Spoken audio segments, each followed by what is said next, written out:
Hello students. So previously we have discussed sexual reproduction in flowering plants and formation of female gametophyte and fertilization. So till now we have discussed three parts relating to sexual reproduction in flowering plants. So in first we have discussed about formation of male gametophyte and general introduction. In second part we have discussed about female gametophyte and its formation.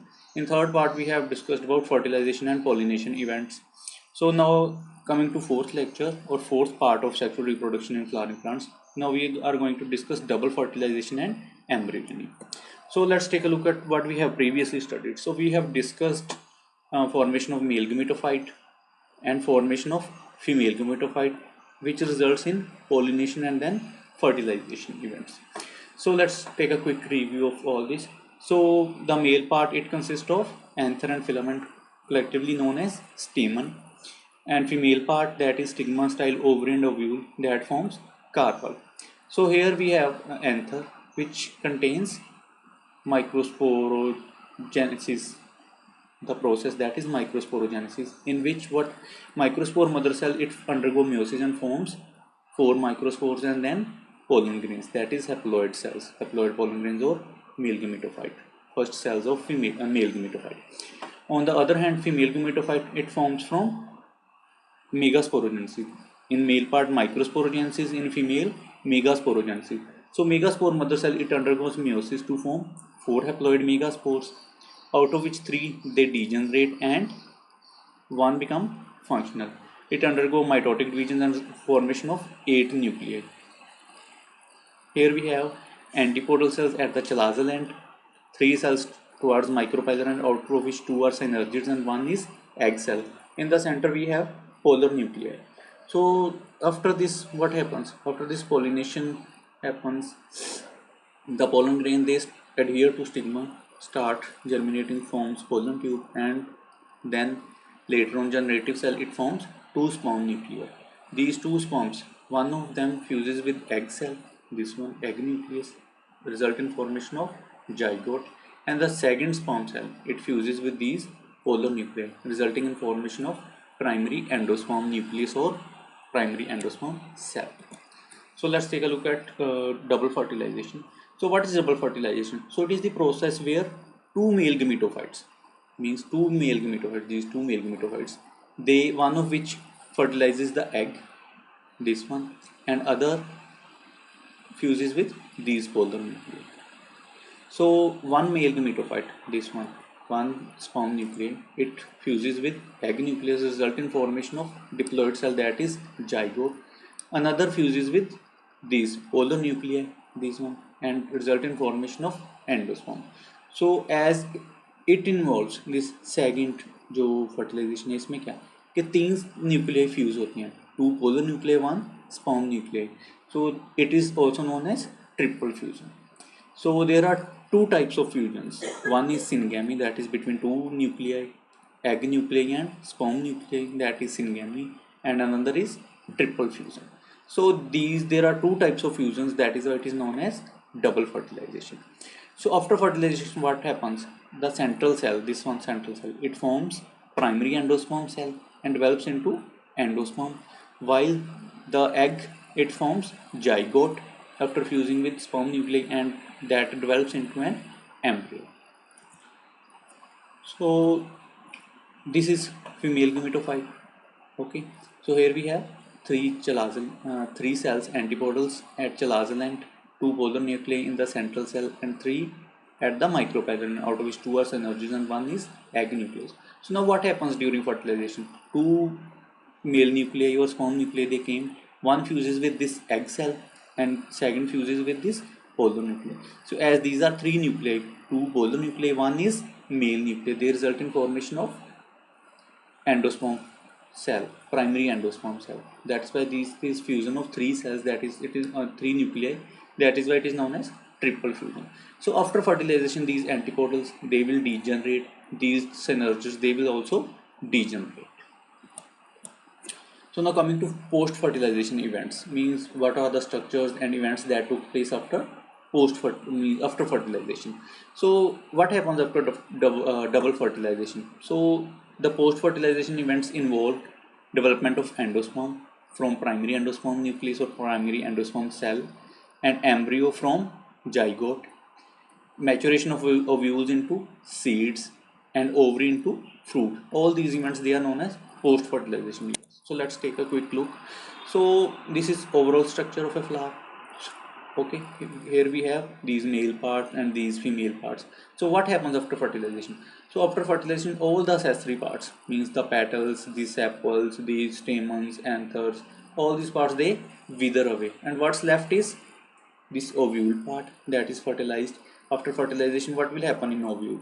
In ovule, there is endosperm and zygote, and this ovule part, it forms fruit. So the ovule part, it forms seed, and the ovary part, it forms fruit. So coming to endosperm, means first of all endosperm. So the development of endosperm, it takes place earlier than embryo development. So what is the main role of endosperm? So and the function of endosperm is to provide nourishment to forming developing embryo. So endosperm का काम यह है कि उसने nutrition provide करना है to embryo. सो इसलिए जो डेवलपमेंट है एंडोस्पर्म की वो क्या है, पहले होगी एम्ब्रियो से. सो इसमें क्या होगा कि ये सेल्स बने थे आफ्टर फर्टिलाइजेशन, क्या था, सिनर्जीज डीजनरेट हो गई. So now this is the micropylar and this is the chalazal end. So fertilisation के बाद क्या होगा, जो सिनर्जीज हैं वो क्या डीजनरेट हो जाएंगे और ये क्या जाइगोट बन जाएगा. इसमें सेंटर में बन गया primary endosperm cell and this is primary endosperm nucleus. जो सेंट्रल सेल था वो बन गया प्राइमरी एंडोस्पर्म सेल, और जो एंटीपोडल सेल थे वो भी क्या डीजनरेट होनी शुरू हो गई. तो इसमें क्या आप दो सेल्स बचेंगे इसमें, one is this primary endosperm cell and another is zygote. तो जो ये एंडोस्पर्म सेल है और एंडोस्पर्म न्यूक्लियस है, ये पहले बनेगा, ये एंडोस्पर्म बनाएगा पहले, उसके बाद फिर जाइगोट क्या है, ये एम्ब्रियो बनाएगा. सो स्टार्टिंग कैसे होगी इसकी. So the primary endosperm cells, it divides rapidly and forms triploid endosperm tissue. तो उससे पहले क्या होगा, जो प्राइमरी एंडोस्पर्म न्यूक्लियस है ये वाला, ये क्या करेगा, डिवाइड होता रहेगा रैपिडली अंडर को mitotic divisions. Remember mitotic divisions. तो उसके बाद वो क्या बनाएगा, triploid endosperm tissue. This is primary endosperm tissue. अब इसमें क्या कि जो सेल्स होंगे इसके एंडोस्पर्म के, वो क्या, they are filled with reserve food material. Reserve food material means glycogen, starch, जितने भी फूड मटीरियल्स हैं वो सारे क्या हैं, एक्यूमुलेट करेगा ये, और वो किस लिए यूज़ होंगे बाद में, न्यूट्रिशन ऑफ डेवलपिंग एम्ब्रियो. अब जो सबसे common type of embryo endosperm development, उसमें क्या है कि जो प्राइमरी एंडोस्पर्म न्यूक्लियस है, it undergo successive nuclear divisions and give rise to free nuclear. So these are. तो इसमें क्या है कि जो न्यूक्लियस है वो क्या अंडरगो फ्री न्यूक्लियर डिवीजन, उसके बाद क्या फ्री न्यूक्लियर स्टेज बना लेगा. So this stage is known as free nuclear endosperm. तो ये हो गया फ्री न्यूक्लियर एंडोस्पर्म.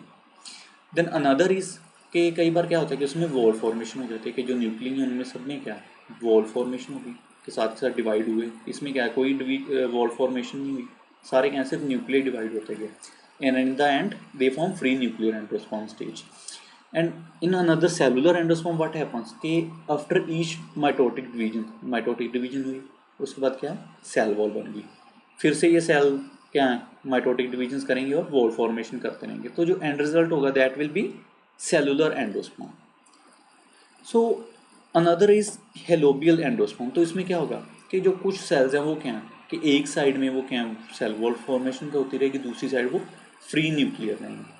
ठीक है, तो this is term is known as helobial endosperm. So आप लोगों ने देखा होगा कि एग्जाम्पल कोकोनट की. सो कोकोनट आप लोगों सबने देखा है, तो कोकोनट में क्या है, दो पार्ट्स होते हैं. वन इज लिक्विड पार्ट, जैसे कि फ्री एंडोस्पर्म जो सेंट्रल वाला पार्ट होगा बिल्कुल वो होगा फ्री न्यूक्लियर स्टेज, और उसके बाद साइड्स में क्या होगा, वाइट कर्नल टिश्यू होगा दैट रिप्रेजेंट सेलुलर एंडोस्पर्म. तो उसमें क्या होता है, कोकोनट में जो सेंट्रल वाला है वो फ्री होगा न्यूक्लियर स्टेज, और साइडों में क्या होगा, सेलुलर फॉर्मेशन होगी, सेल फॉर्मेशन होगी. So coconut it contains both these nuclear as well as cellular endosperm. So now coming to embryo. So जो एम्ब्रियो है वो कहाँ पे डेवलप होगा, at the micropylar end. So ये माइक्रोपाइलर एंड है, तो वहाँ पे जाइगोट है, zygote will form embryo. So zygote it develops at the micropylar end of the embryo sac. उसमें क्या है कि दो जो मोस्टली जाइगोट्स हैं वो क्या हैं, they divide only after certain amount of endosperm is form. कि जब एंडोस्पर्म बन जाएगा कुछ हद तक, उसके बाद जाइगोट डिवाइड होने शुरू होंगे. ये एक तरह की अडेप्टेशन है ताकि क्या है कि उसको प्रॉपर न्यूट्रिशन मिलता रहे एम्ब्रियो को. So though the seeds differ greatly, the early stages of embryo development are similar in both monocotyledons and dicotyledons. So as you have already known कि दो तरह के plants हैं जो angiosperms हैं. One are monocotyledons, means they contain only one cotyledon, and another is dicotyledons, means they contain two cotyledons. But जो किसी भी तरह का सपोज प्लांट है, बट जो अर्ली स्टेजेस हैं एम्ब्रियो डेवलपमेंट की, embryo development the process of embryo development is embryogeny. So जो शुरुआत की स्टेजेस हैं वो सारी क्या हैं, सिमिलर हैं इन दोनों में. तो वहाँ पे क्या होगा कि जो जाइगोट है वो पहले क्या बनाएगा, proembryo. So these are the stages of proembryo. जब तक के कोटिलिडन्स नहीं बनते तब तक क्या है, हार्ट शेप तक सारे क्या हैं, प्रो एम्ब्रियो. और उसके बाद फिर globular heart shape mature embryo. उसके बाद क्या फिर क्या ये वाली स्टेजेस बनेंगी. These are. सो सबसे पहले क्या होगा, जो सेल है वो क्या, it divides and forms two cells, apical cell and basal cell. जो एपिकल सेल है वो बनाएगा फिर कोटिलिडन्स वाले स्ट्रक्चर सारे, और जो बेसल सेल है वो बनाएगा सस्पेंसर सेल्स. सस्पेंसर सेल का फंक्शन होता है कि इसको ये क्या होगा, ये अटैच हो जाएगा टू एंडोस्पर्म, और फिर क्या उसके थ्रू क्या है, ये जो कोटिलिडन्स हैं एम्ब्रियो है वो न्यूट्रिशन लेता है. सो जैसे कि हमने देखा सीड में, तो यहाँ पे क्या है, ये एम्ब्रियो है and this is suspensor cell. तो सस्पेंसर सेल में बेसल सेल है, suspensor and then basal cell, और ये क्या अटैच हो जाएगा एंडोस्पर्म से, वो न्यूट्रिशन प्रोवाइड करेगा टू दीज कोटिलिडन्स. तो उसमें अलग सारी बड़ी सारी स्टेजेस बनती हैं, जैसे एग है, देन टू सेल स्टेज होगी, फिर ऑक्टेंट स्टेज, देन ग्लोबुलर, फिर ट्राइंगुलर, हार्ट शेप, टॉर्पीडो और मैच्योर एम्ब्रियो. तो इसमें जो ऑक्टेंट स्टेज तक हैं दिस फॉर्म्स प्रो एम्ब्रियो. उसके बाद फिर these are mature stages of embryo. So let's take a look at dicot embryo. So जो डाइकोट एम्ब्रियो मीन्स जो typical dicot embryo, it consist of an embryonal axis and two cotyledons. So this is embryonal axis and these are two cotyledons. So जो portion है embryonal axis का above the level of cotyledons, that is known as epicotyl, which terminates with the plumule और stem tip. Means इससे ऊपर वाला part, cotyledon से ऊपर वाला पार्ट, ये जैसे कॉटन है तो portion of embryonal axis above the level of cotyledon. Just suppose this is the level of cotyledons. उसके जो ऊपर वाला पार्ट है इट फॉर्म्स एपिकोटाइल. तो ये वाला पार्ट जो है वो एपिकोटाइल है. इसमें दिस वन इज प्लूम्यूल और स्टेम टिप. यहाँ से क्या होगा, स्टेम राइज होगी, ये वाला पार्ट, ये वाला जो आप देख रहे हैं. उसके बाद जो सिलेंड्रिकल पोर्शन है below the level of cotyledons, this one, this is known as hypocotyl. और ये कहाँ टर्मिनेट होता है, रेडिकल पे और रूट टिप पे. जो डाइकोट्स होते हैं उसमें जो रूट टिप होती है that is covered by root cap. So this is root cap and radicle will form root. तो अगर हम टिपिकल सीड में देखें तो ऐसा स्ट्रक्चर देखेंगे आपको. These are two cotyledons which will form early leaves.